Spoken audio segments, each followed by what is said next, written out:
Dzień dobry, witam Państwa. Good evening, ladies and gentlemen. We're meeting after the Council of Justice and Home Affairs ministers. Today we've got hours of hard work behind us because we talked about the major challenges in the area of home affairs, and we also had a very interesting working lunch with the CLASI ministers, which is the Committee of Ministers for Internal Affairs, Home Affairs of Latin America and the Caribbean. We also discussed the priorities of the Polish presidency under Home Affairs. What are these priorities? Fight against irregular migration, protection of civilian populations. We talked about the NINISO report during the informal council. This was something that he discussed in depth, but also fight against organized crime. Today we focused on internal security and controls of irregular migration, security of our citizens, and fighting crime. I think that we have managed today. This was not easy because the discussion was underway for many, many months. But today we have managed to come to a common position of the member states on the entry and exit system and its progressive implementation. This is the first element of the interoperability architecture, which will contribute to increasing the security of the Schengen area, also with respect to migratory moves and border management. We were aware of the fact that the citizens of EU member states request decisive action. They want our borders to be sealed tight. They want us to be safe, and they want our streets to be safe. I also met the 16 ministers representing the Caribbean and Latin America. We talked about the operational cooperation of law enforcement authorities. This is something that we've been working on for the last 3 years. And against the backdrop of our discussion on drug trafficking and cross-border crime, we decided that this format is a very efficient one, this format of cooperation. And thanks to this format of cooperation, both member states of the European Union and Latin American countries can have a direct exchange about what to do. And such agencies as Europol, how could they cooperate with the opposite partners? We also talked about migration, but today the focus of our attention was the external dimension of migration, the consequences of the regime change in Syria and its impact on our security situation. And apart from the discussion about different ideas, how the situation after the fall of the Assad regime in Syria will play out, we also had a look at the geopolitical situation. What could be the directions of the political processes in Syria, and what impact would they have on the possible returns of millions of Syrian citizens who, since 2015, since the civilian war in Syria broke out, started leaving the country. Another important topic was Ukraine. We were aware of the fact that tomorrow takes place a very important, extraordinary meeting of the European Council, which will focus on support for Ukraine, on defense in Europe, on investment in our defense capabilities. Today, we focused on the impact the war in Ukraine has, also taking into account different future scenarios, and the impact of the war in Ukraine on the internal security of the European Union. We talked about very good cooperation with the Ukrainian authorities with respect to fighting crime, especially arms trafficking. And we, as the presidency, shared a report on activities to fight drug trafficking and organized crime. Another topic for some months now has been the security of undersea infrastructure, especially undersea cables. You know that the public in many member states, especially the member states that are at the Baltic Sea, they were very much concerned by the damage done to the undersea cables at the bottom of the Baltic Sea. This had an impact on our security, on our energy supply, on access to the internet. And that is why we decided to also discuss this topic. I want to thank the European Commission, and I wanted to thank Commissioner Brunner specifically for taking up this topic and carrying out intense work. On the 21st of February, a communication was adopted concerning the European Union action plan for the security of undersea cables. So only a couple of days ago, we think that this is an important step in the right direction. Also ministers from the Mediterranean, also the Irish minister referred to the security of undersea infrastructure and undersea installations. So this is something that we will need to have a look at. This will pertain to infrastructure, broadly speaking, not only infrastructure on the seabed of the Baltic Sea. We are also expecting some other documents that the Commission is currently drafting, that Commissioner Brunner is working on, so the internal security strategy of the European Union, and many thoughts shared during our discussion today refer directly to this document. Our presidency has a very dynamic take on its priorities, on our tasks. Today, formal meeting took place relatively short distance away from the informal meeting we had in Warsaw. We are in very close contact. Thank you very much, Commissioner, for that. Not only at the outskirts of the informal council in Warsaw, but also when you visited Warsaw a number of times outside of the Council of Ministers meetings, we had a chance to discuss many important issues. So we have a feeling that also the dynamics of our cooperation, the dynamics of our discussion is very good. Thank you. Dziękuję. Commissioner, the floor is yours. Yeah, thank you very much, ladies and gentlemen, dear Tomasz, Minister. First of all, thank you very much for this incredibly good cooperation we had in the last month, and of course we will have until the end of your presidency. At one stage today, I had the feeling that we will have to let you guys waiting until 8 or 9 o'clock, but you managed, under your lead, you managed to be on time at the end of the day, which is good, even though we had such an intense agenda today. So thanks very much for your leadership as well. I think today's council, of course, comes at a time when we as Europeans, as a European Union, must prioritize our interests, especially our security interests, of course, and strengthening internal security was as you said, one of the main features of our discussions today. Focusing on security as a first topic, as you mentioned, we had discussions with our friends from Latin America, and as you mentioned today, we were joined by our counterparts from Latin America, who are, of course, key partners when it comes to security.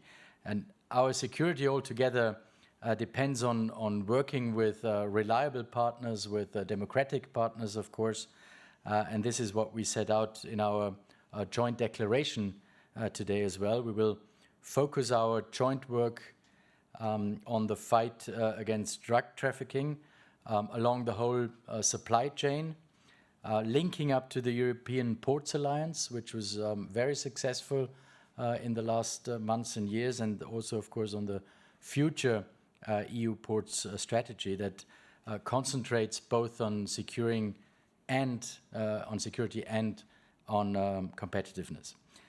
Tonight, actually, after this press conference, we will also sign an international agreement with Brazil on police cooperation between Europol and the Brazilian Federal Police. And the agreement will allow Europol and the Brazilian Federal Police to exchange also personal data, which will help us, of course, both sides to tackle organized crime and to fight terrorism better. Talking about organized crime and security, the organized crime networks don't respect, of course, our borders any more than they do our laws. So international cooperation is very key. This was another topic of our discussions today, and we discussed in particular the security implications of the situation, as you said, Minister, in Syria and the war of aggression against Ukraine. I was in Kiev last week with my colleagues, and our counterparts there are fully aware, of course, of the security challenges that come with the current situation, also for the European Union. And they are working very closely together with us to mitigate these risks, particularly when it comes to weapons trafficking. But of course, we need to do more in the European Union to protect our internal security. Later this month, I will present the new EU internal security strategy, where we will take a whole of government approach to security. Security plays a very important role in all different files, in all different portfolios, of course. And later this year, I will propose a new action plan against firearms trafficking, as well as new harmonized criminal laws for illegal weapons trafficking, which I informed ministers about today as well. Another topic we were talking about is, of course, migration and borders. Maybe first of all, some ideas on the borders. Europe's borders are, of course, key for its security, and now more than ever we need to reinforce security also on our external borders.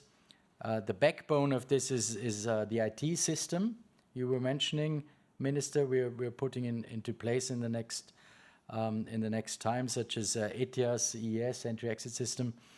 We need to ensure that the implementation of these systems is coordinated within the European Union, of course, and also that it remains on track. And I'm very happy that ministers were able to agree on our proposal for a progressive implementation of the entry-exit system today, as well as a roadmap also to take forward the remaining interoperable systems. With that system, Europe is actually putting in place the most technologically advanced border management system in the whole world. The new system we are putting in place is designed to work together and will also improve the effectiveness and efficiency also of border checks at external borders, and helping us at the end of the day to detect and also to prevent criminal and terrorist offenses, but also, of course, combating illegal migration. That leads me to my last point, migration and returns, of course. Returns is a topic we are discussing in detail at the moment, and also speaking about illegal migration, of course. This is also something we spoke about today. Actually, we would not be, we wouldn't have a meeting with ministers of interior without talking about migration and about returns, I would say.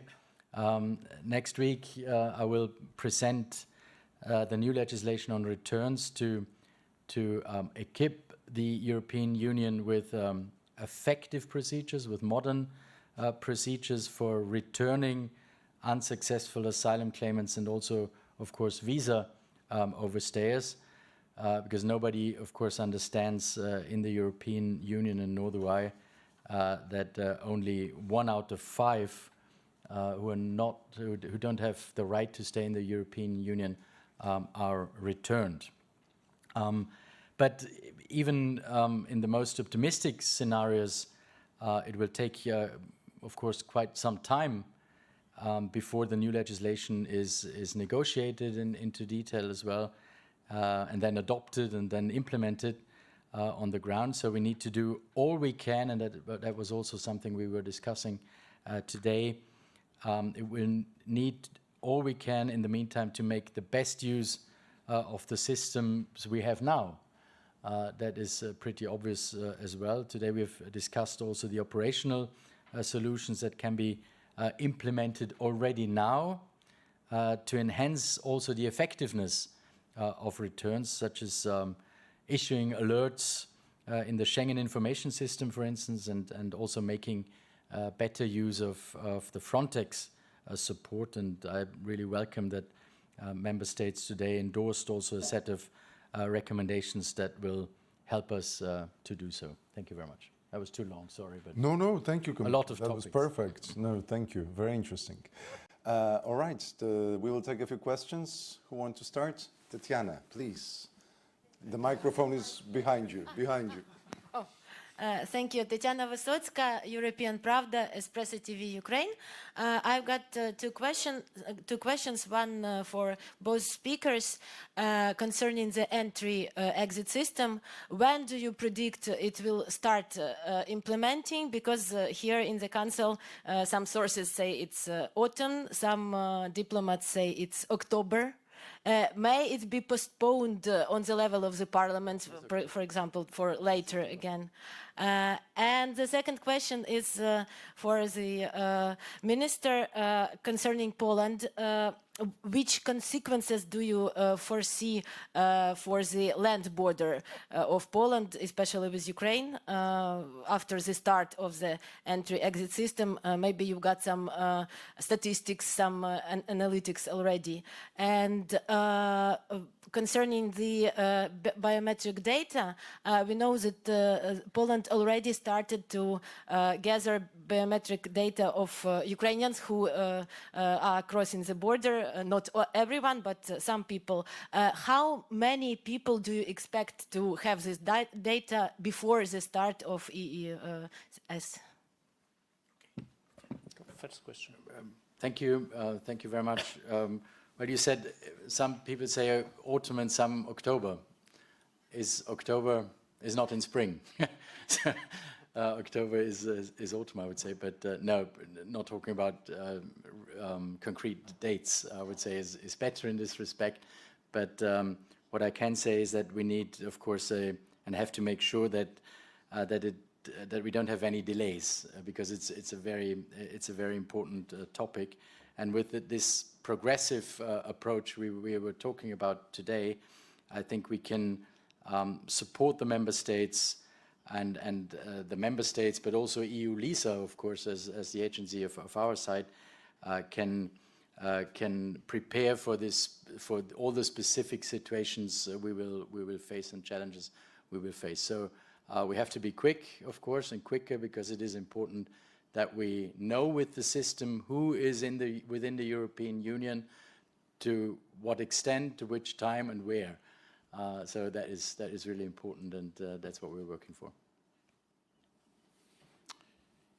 W tych kwestiach, które pani pytała, Well, referring to your question on the consequences of the entry-exit system to be applied on the Polish-Ukrainian border, we're in contact with our Ukrainian partners, so this is no surprise to anyone. The situation in the Polish-Ukrainian border is the following. There is a similar number of people trying to cross the border in either direction. So we don't really predict any major specific problems, either technical problems or the accurate governance on the external border of the European Union. So I think that this time horizon that has been mentioned by the Commission is enough for us to explain everything with our Ukrainian partners. So I don't expect this to be a critical point. Hearing that you're representing Ukrainian media, I was expecting a completely different question from you. But if you're asking about this, this brings me peace because this is just run of the mill. We have a question right here in the middle.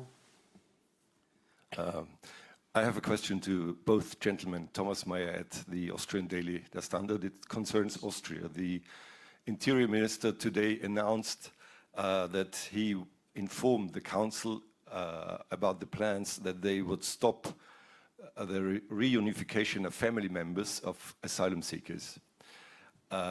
So I would be interested to know what was your answer to that? Would that be in line with the EU rules, the Charter, or would it break the right for family members to live together? And perhaps to the Commissioner, you could, as we have a translation, perhaps you could give an answer also in German. Thank you.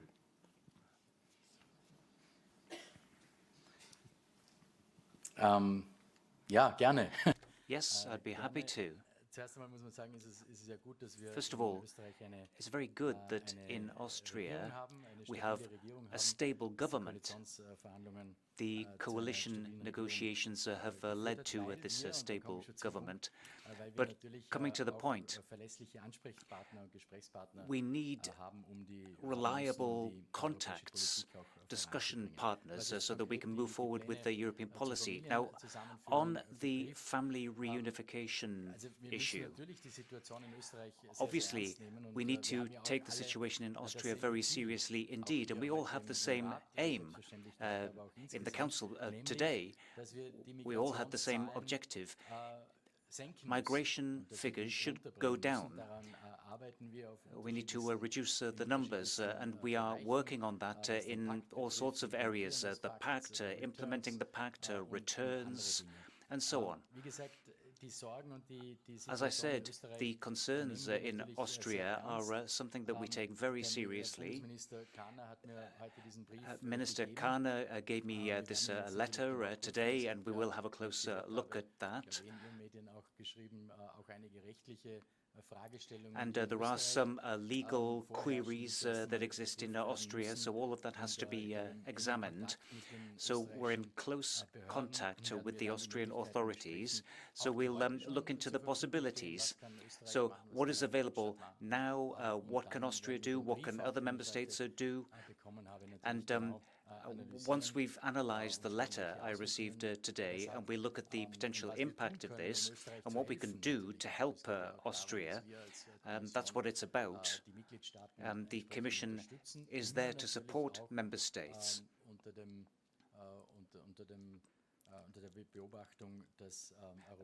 Bearing in mind that we have to respect European law, of course. What I could add is that, well, these obviously are decisions of Austria regarding on who is the member, who is the minister. But I'm very glad that Mr. Kahner will be continuing his mission, because it is the minister with whom I met most times since I myself became minister. So I have a feeling that he's a partner that understands the challenges that are before the ministers of the interior really well. And please believe me, these aren't easy portfolios these days, not only because of migration, but also many other issues, fighting international crime, for example. I had the possibility to talk about it with my Austrian colleague on many occasions. So we're definitely going to devote a lot of attention to it. Thank you. It's a similar matter, but a question for both of you. For the Polish Interior Minister first, you say that citizens of the EU member states want decisive action on border issues. But the messaging that we're hearing from Poland is that it's not going to submit its national implementation plan for the migration and Asylum Pact, but according to EU officials, the final deadline is actually June 2026. So is there appetite from the Polish government to submit that plan by that date? And for the Commissioner, did this come up today in these talks, and how did you advise Poland on that matter? Because it's our understanding that this is a legally binding mechanism. Thank you. Stanowisko Polski. As far as our position is concerned, the Polish government's position is concerned, it's quite clear, and Prime Minister Tusk has mentioned it on a number of occasions. We said what are the reasons why this plan has not been tabled in December. So nothing has changed there. Yeah, well, it is just important that we of course make our borders safer, that we make Europe safer, and that we find good solutions on all these topics. And one of the solutions is of course the pact on migration and asylum, and now it's all about implementing. But we didn't discuss it today. We sometimes discussed it. What can we do within the European Union to make the situation better, to improve the situation? And that's why I'm going to present the returns legislation also next week. And that's also something that was actually a piece which was missing so far in the pact. And that's what we're going to present next week, because I think the return issue is, of course, very important. And just to mention maybe 2 or 3 things which will be in the legislation. It's all about obligations on the one hand and rights on the other hand. It's all about the obligation for cooperation for the returnees. That's one, and also consequences if they don't cooperate. It's also about stricter rules for those posing a security threat. And it's also about better cooperation between the member states and also streamlining the procedures better. So that's what we're going to present next week in Strasbourg, actually. Thank you. Jorge? Hello, Jorge Liboreiro, Euronews. I wanted to follow up on Angela's question because for me the Polish position is still not clear, even though I heard, of course, what Prime Minister Tusk said when the President of the Commission visited Poland. Has Poland made up its mind that it will not implement the Migration Pact, or are you still open to somehow strike a compromise with the Commission that will allow you to implement all the laws, the 5 laws included in the pact? What exactly have you decided right now? And for Commissioner Brunner, how far are you willing to go to make sure that Poland, such a big country, complies with this fundamental legislation? Do you commit to launching an infringement procedure if Poland does not comply? Thank you both. Pan wybaczy, ale nie będziemy Please forgive me. z komisarzem Unii Europejskiej dyskutować na te tematy na konferencji prasowej. We will not be discussing this with Mr. Commissioner at a press conference. So with all due respect to you and your question, we have presented the reasons why the implementation of the Migration Pact is not possible, and in particular, as Prime Minister Tusk has mentioned, when it comes to Poland's security. Now, as far as the whole discussion about the illegal migration and its consequences are concerned, we are open to this discussion. It is one of our priorities as presidency. So all those issues that are connected with returns, cooperation with third countries, the issue of weaponizing migration, this is all being discussed, and our presidency is very active. Now, as far as your question is concerned, this will be discussed at the European Council. We've had such discussions, and there will be more of those coming up. I can only agree. Poland is very active in its presidency on these topics when it comes to returns, when it comes to other topics, weaponization, for instance, you mentioned that. That was actually a Polish initiative also, and we delivered that after the Polish presidency, of course, suggested it. So, yeah, I think Poland is such an important partner on that, and is doing a very active job as presidency, and the rest has been said. All right, let's take a last question. The lady here in the middle. Thank you. Thanks. Nicoletta Junta, you're active. I have a question for Commissioner Brunner. Can you give us a bit more clarity on the legal framework of the return regulation that will be presented next week? And you spoke about some details that they will be part of the new text, but you didn't mention mutual recognition. Is this still on the table? Thank you so much. Yeah, about the return legislation next week. Yeah, as I said before, the fact that only 1 out of 5 people who are told to leave the European Union actually end up leaving is just not acceptable. Not for the people in the European Union, not for me, not to anyone. It's just not understandable also. I think in general, when people with no right to stay in the European Union are allowed to remain in the European Union, the entire migration and asylum system that we created with the pact also is undermined. That's why this return legislation is so important. It's just unfair to those who have played by the rules and come to the European Union legally, and it actually undercuts also Europe's drive to attract and also retain talent, and ultimately erodes also public support altogether, and at the end of the day for an open society, for a tolerant society. So that's just the framework, but maybe a bit more concrete on the legislation. I tried to point that out before. There are, of course, a lot of main points, but maybe 3 which are very important. One is the obligation for the returnees to cooperate, and if they're not cooperating, that there are consequences also.